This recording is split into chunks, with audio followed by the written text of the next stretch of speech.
My name is Louise, and we were living in a standard 2 up 2 down terraced Welsh stone cottage, and we were looking to move, and when we discovered that the electricity bills of a large house came to more or less the same as our mortgage at the time, we were a bit shocked and decided we would renovate our own house and actually build nearly twice as much space into it. So we've now got a 4-bedroomed, very nice, quite modern house, and we've done it as eco as possible. We went on a course at CAT, a timber frame building course, and it really enthused us that we could build this ourselves. Right, we chose bog standard Swedish windows. Standard, like the B&Q equivalent, are actually triple glazed and argon filled with a very low U value for the geeks of 1.2. That means they let out very little heat. And if you hear this action, you can hear it like whoom. It shuts out all the noise, it shuts out all the cold, and if you put your hand here, even in the winter, you can feel no drafts. They really are fantastic windows.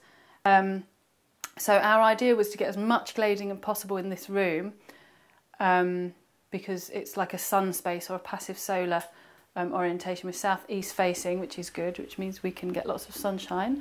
I've got the old wall of the house here, which is structural, i.e. it holds the roof up, but also it's very good thermal mass, i.e. it soaks up heat and then lets it out when the air temperature is cooler. So when the air's warm, this wall warms up, and then when the air cools down, this wall gives off the heat. So in the evenings it's nice and warm, and in the day it keeps it nice and cool. So to get our 4-bedroom house out of a 2-bedroom 2 up 2 down terrace, we've had to come up into the attic, and as you can see, this is the attic. This is the old line of the roof, this way and that way, and then we've taken it across that way to get another office room and a little bathroom. Here you can see, where we haven't finished the roof, that we've got about 5 inches of roof rafter. And that's what we've filled. Behind there is full of sheep's wool insulation. But the sheep's wool would have fallen out if we'd have not had anything. So we put the plasterboard on top. But before we put the plasterboard, we put this extra layer of insulation. This is the foam I was talking about with the tin foil layer on it. And that much insulation is like that much sheep's wool. So that's why we're using it there, because we keep our headspace. We've also taped it up to increase the air tightness of the building, but we have had to make compromises. I wouldn't have liked to use this stuff, the polyurethane, but I consider that the insulation was more important, and also having a usable space.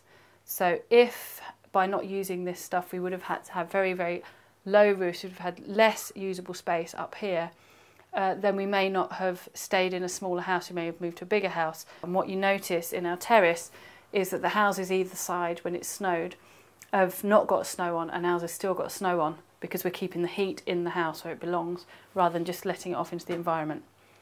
We had a very low budget to build this house. We had between us 6 months off work, and we built another 40 square metres of space. So the house is now 100 square metres, and it was originally 60 square metres. So we've nearly doubled our living area. But you can do eco on a budget.